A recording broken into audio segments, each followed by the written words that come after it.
Bonjour frères et sœurs et bon dimanche à vous. J'espère que vous avez passé un agréable week-end. Le thème que nous allons développer ce matin est intitulé le renouvellement de l'intelligence. Le renouvellement de l'intelligence. L'homme charnel fait ce qui lui plaît sans chercher à connaître la volonté de Dieu. Et la parole de Dieu est une folie pour l'intelligence humaine qui n'a pas été renouvelée. Le renouvellement de l'intelligence est un processus de transformation de notre façon de penser par l'action de la parole de Dieu et du Saint-Esprit. Cette nouvelle manière de penser a une incidence directe et décisive sur nos actions, sur notre comportement, sur notre façon d'agir et sur chaque aspect de notre vie. D'ailleurs, Romains 12, le verset 2 déclare: « Ne vous conformez pas au siècle présent, mais soyez transformés par le renouvellement de l'intelligence, afin que vous discerniez quelle est la volonté de Dieu, ce qui est bon, agréable et parfait. » Nous, enfants de Dieu, avons besoin des instructions de notre Père céleste par la communication avec le Saint-Esprit et par la parole de Dieu. Notre intelligence et nos pensées ont un urgent besoin d'être censurées, contrôlées, orientées vers la pensée divine qui est lumière.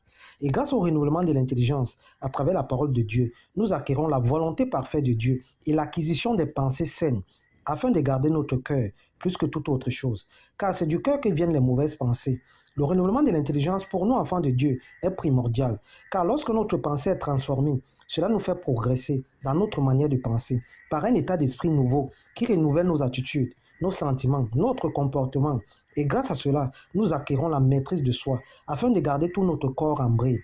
Le renouvellement de l'intelligence opère dès lors où nous recevons le Saint-Esprit par le biais de la nouvelle naissance. Le renouvellement de l'intelligence opère dès lors que le vieil homme, correspondant à notre ancienne nature, a été dépouillé, crucifié dans notre vie. Dès lors que nous recevons la parole de Dieu, dès lors que nous l'acceptons et faisons d'elle notre standard de vie.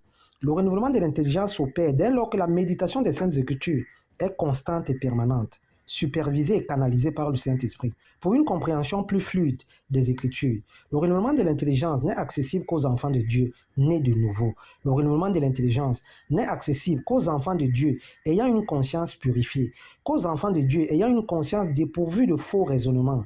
Par la parole de Dieu, le Saint-Esprit renouvelle notre intelligence. Dès lors que nous sommes nés de nouveau, dès l'instant où nous acquérons le don de l'intelligence, répandu par le Saint-Esprit, pour renouveler notre intelligence et pour susciter en nous la capacité de scruter les profondeurs de la pensée de Dieu à travers les Saintes Écritures et de son dessein de salut.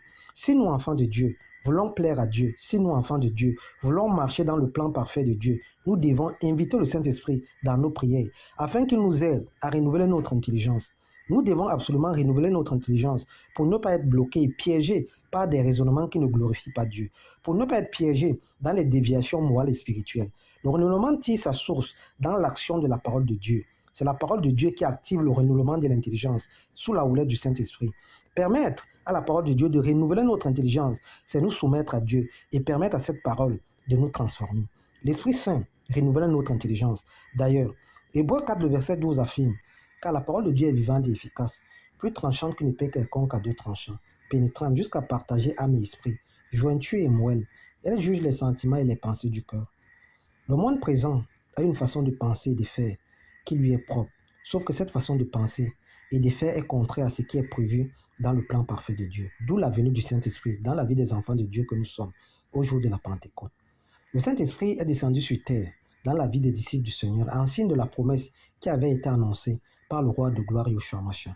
Le Saint-Esprit est descendu le jour de la Pentecôte en signe de témoignage de ce qu'est la nouvelle naissance. Le Saint-Esprit est descendu en signe de témoignage de la vérité et de la révélation. Le Saint-Esprit est apparu pour la restauration de notre intelligence, pour l'enseignement, pour protéger, éclairer, canaliser et impacter la vie des enfants de Dieu que nous sommes. D'ailleurs, Jean 16, le verset 13 déclare: quand le consolateur sera venu, l'Esprit de vérité, il vous conduira dans toute la vérité, car il ne parlera pas de lui-même, mais il dira tout ce qu'il aura entendu. Il vous annoncera les choses à venir. Lorsque le Saint-Esprit descend dans la vie d'un enfant de Dieu, ce dernier vient avec un ou plusieurs dons, leur répartissant selon son bon vouloir. Et parmi les 7 dons du Saint-Esprit, nous avons le don de l'intelligence. Ce dernier nous permet d'avoir une meilleure compréhension des Écritures. Lorsque nous donnons notre vie à Dieu, le Saint-Esprit descend toujours dans notre vie. Ce dernier transforme notre intelligence afin que nous puissions découvrir la volonté de Dieu, afin que nous puissions découvrir la volonté parfaite de Dieu, afin de mieux appréhender, de mieux discerner ce qui est bon ou agréable. Le renouvellement de l'intelligence est primordial pour tout enfant de Dieu, pour être canalisé. Bon dimanche et bon début de semaine. C'est ce thème que nous avions à partager ce matin. Merci.